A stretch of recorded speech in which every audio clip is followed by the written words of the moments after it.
اعوذ باللہ من الشیطان الرجیم بسم اللہ الرحمن الرحیم۔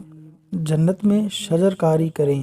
نبی اکرم صلی اللہ علیہ وسلم نے فرمایا کہ میں شب معراج حضرت ابراہیم خلیل اللہ علیہ السلام سے ملا۔